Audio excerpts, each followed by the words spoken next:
બીજી પોસ્ટ 7 ઓગસ્ટે મૂકી. એમાં રામ મોકરિયાએ લખ્યું કે જીવનમાં સ્પષ્ટ બોલનાર વ્યક્તિ ઇન્જેક્શન જેવો હોય છે.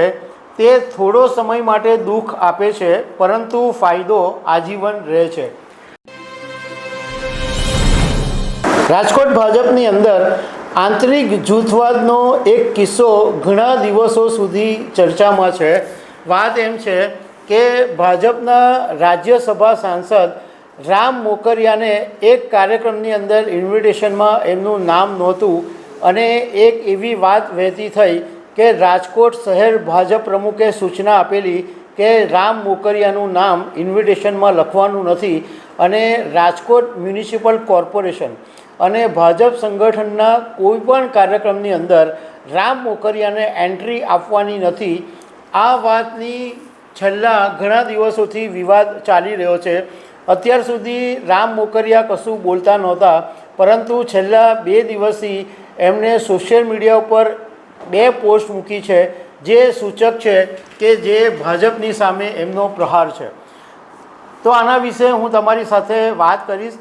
મારું નામ રાજેશ શાહ છે અને તમે જોઈ રહ્યા છો ગુજરાતના સૌથી મોટા ડિજિટલ ન્યૂઝ પ્લેટફોર્મ ખબર છે.com. સૌથી પહેલાં વિવાદની વાત કરીએ કે આખરે વિવાદ ઊભો કેવી રીતના થયો.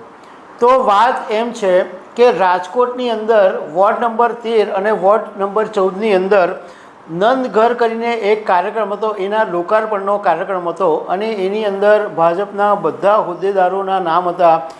ઇવન સાંસદ પુરુષોત્તમ રૂપાલાનું પણ આમંત્રણ પત્રિકામાં નામ હતું, પરંતુ રાજ્યસભા સાંસદ હોવા છતાં રામ મોકરિયાનું નામ આ ઇન્વિટેશન કાર્ડમાંથી બાકાત હતું.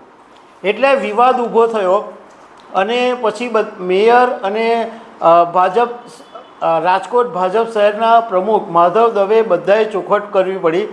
અમે માધવ દવેને ફોન કરીને પૂછેલું હતું તો એમણે અમને એવું કીધું કે કોઈ ગેરસમજ ઊભી થઈ ગઈ છે, બાકી રામ મોકરિયા અમારા વડીલ છે અને અમે એમની સાથે એવું ક્યાંય નહીં કરીએ. ઇવન રાજકોટના મેયરે પણ ચોખવટ કરી કે આવું કંઈ નથી, રામ મોકરિયાની સાથે અમારો કોઈ વિવાદ નથી. અમે માધવ દવેને એમ પણ પૂછ્યું કે અમારી પાસે એવી માહિતી હતી કે એક સંગઠન બેઠકની અંદર રામ મોકરિયાએ તમને જબરજસ્ત ખખડાવેલા હતા એટલે તમે આવી સૂચના આપી છે. તો માધવ દવે હસીને વાત કરીને કીધું હતું કે અમારા વડીલ છે તો અમે એમને માન આપીએ છીએ અને અમે 30 વર્ષથી અમારી સાથે છે, પરંતુ ખખડાવ્યા એ બાબતે એમણે કોઈ સ્પષ્ટતા નહીં કરી. હવે રાજ્યસભા સાંસદ રામ મોકરિયા અત્યારે ચોમાસા સત્રમાં કદાચ ત્યાં દિલ્હી બિઝી હશે એટલે એમનું કોઈ નિવેદન સામે નહોતું આવ્યું, પરંતુ 6 ઓગસ્ટ અને 7 ઓગસ્ટ એમની 2 પોસ્ટ સામે આવી જે સૂચક છે કે ભાજપની અંદર આંતરિક જૂથવાદ છે અને એમને જે આમંત્રણ પત્રિકામાં એમનું નામ નહીં આવ્યું એ વાત એમને દુઃખી છે.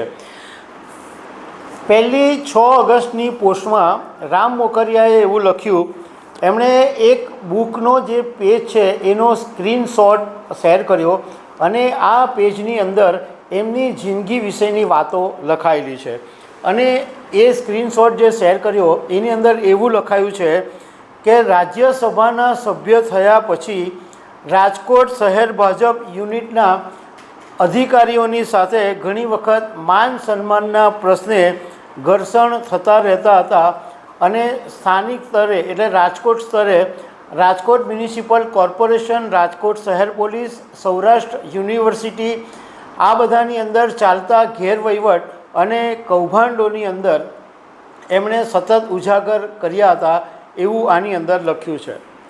બીજી પોસ્ટ 7 ઓગસ્ટે મૂકી. એમાં રામ મોકરિયાએ લખ્યું કે જીવનમાં સ્પષ્ટ બોલનાર વ્યક્તિ ઇન્જેક્શન જેવો હોય છે.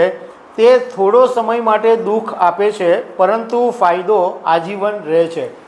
આ જે એમની પોસ્ટ છે એ એકદમ સૂચક છે, કારણ કે રામ મોકરિયા માટે એવું કહેવાય કે એકદમ આખા બોલા નેતા છે અને હંમેશા પ્રશ્નો માટે લડતા રહે છે અને કોઈ પણ હોય એમને એ ખખડાવી શકે છે. તો એમને પોતાના માટે એવું કીધું છે કે ઇન્જેક્શન જેવા છે.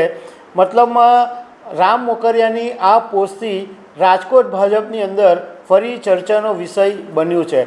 પણ એક વાત સામે તો આવી છે અને એ ચોક્કસ છે કે સૌરાષ્ટ્રની અંદર ગ્રુપિઝમ ચાલે છે અને એ ભાજપમાં પણ ચાલે જ છે. તો દર્શક મિત્રો, આવી અનેક વાતો સાથે અમે તમને મળતા રહીશું. Thank you very much.